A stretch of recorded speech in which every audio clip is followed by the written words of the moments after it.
Assalamualaikum warahmatullahi wabarakatuh.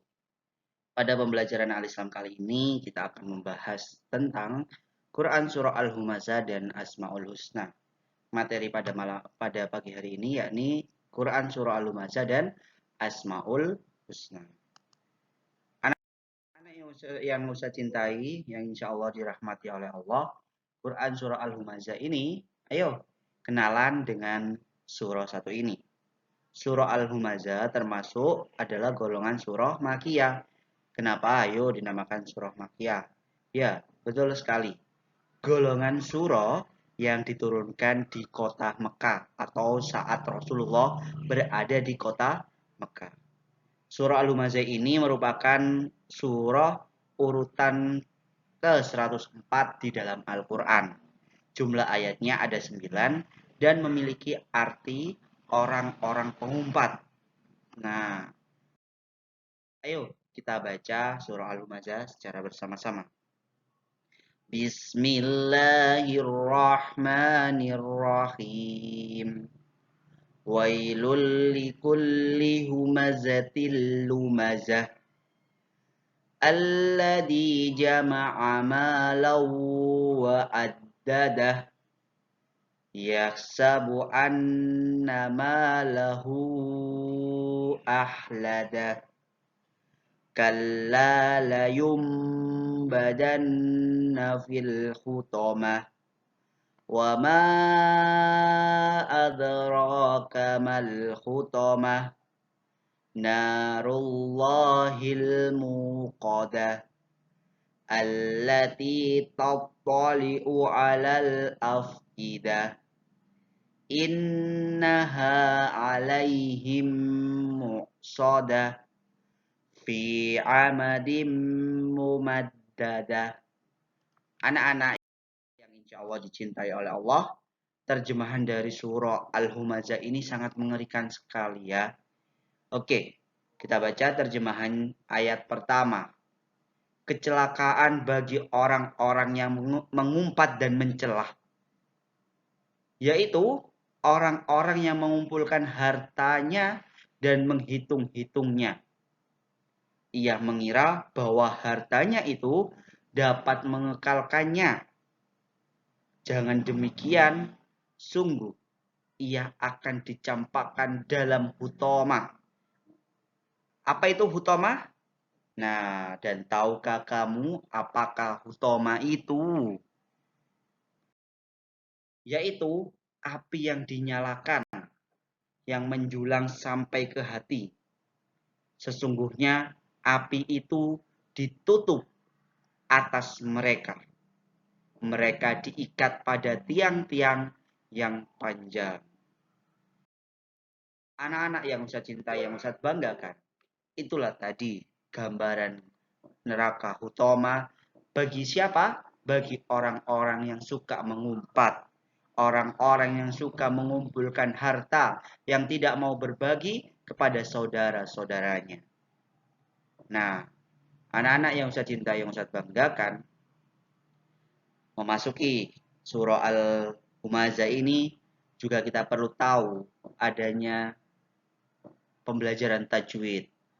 Nah, tajwidnya yakni adalah nun tasdid ditekan dengung bacanya 1,5 alif. Ustaz contohkan inna sama dengan inna. Nah, apabila ada nun bertasdid, harap ditekan membacanya dan didengungkan ya, didengung membacanya, bacanya panjang 1,5 alif. Inna sama dengan inna, seperti itu. Nah, itulah tadi Quran Surah Al-Humazah, gambarannya seperti itu. Anak-anak yang insya Allah dicintai oleh Allah, hikmah apa yang dapat diambil dari Quran Surah Al-Humazah ini? Yang pertama, kita diperintahkan agar tidak suka mencela atau mengumpat ke teman kita atau saudara-saudara kita yang lainnya. Yang kedua, kita harus gemar bersedekah. Karena kenapa?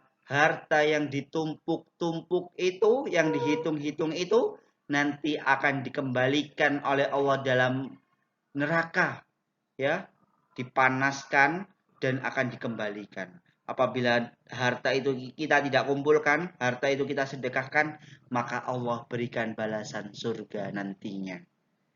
Nah, jadi dari surah Al-Humazah tersebut kita juga tahu bagaimana gambaran yang ada di neraka Hutoma itu. Neraka Hutoma itu adalah api yang dinyalakan, yang membakar sampai di atas hati, di relung hatinya itu terbakar. Ya, bayangkan bagaimana panasnya. Nah, dari semua itu kita bisa meningkatkan ketakwaan kita kepada Allah Subhanahu wa taala. Kenapa kita bertakwa? Karena kita ingin menjadi hamba-hamba yang senantiasa diridhoi dan dilindungi Allah Subhanahu wa taala. Baik, anak-anak yang insya Allah dicintai oleh Allah, selanjutnya yakni Asmaul Husna. Tadi sudah membahas tentang nerakanya Allah, sekarang tentang keesaan Allah atau nama-nama baik bagi Allah. Nah, pada kesempatan kali ini yang akan kita bahas yakni adalah Al-Qafir dan Al-Qahhar. Anak-anak Al-Qafir, ya, Al-Khafid yakni adalah Allah Maha merendahkan. Allah akan merendahkan siapa saja yang memang patut untuk direndahkan. Misalnya adalah orang-orang kafir. Nah, Allah telah berfirman di surah Al-Waqiah ayat 1 sampai dengan 3 yang artinya apabila terjadi hari kiamat, ya, idza waqa'atil waqiah, apabila terjadi hari kiamat, terjadinya hari kiamat itu tidak dapat didustakan, tidak dapat kita sangkal, tidak dapat kita bantah. Ya, kejadian itu merendahkan satu golongan dan meninggikan golongan yang lainnya. Nah, pada hari kiamat itu memang umat Islam ini ditinggikan. Karena kenapa? Hanya satu-satunya agama yang percaya kiamat hanyalah Islam. Jadi agama Islam ini ditinggikan. Nah, dan direndahkannya orang-orang kafir yang tidak percaya tentang hari kiamat. Nah, sikap apa yang harus kita teladani?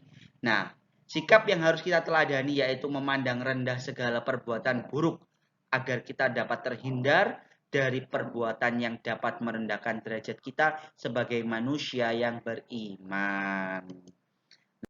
Nah, selanjutnya yakni adalah Al-Qahhar. Allah Maha Penakluk.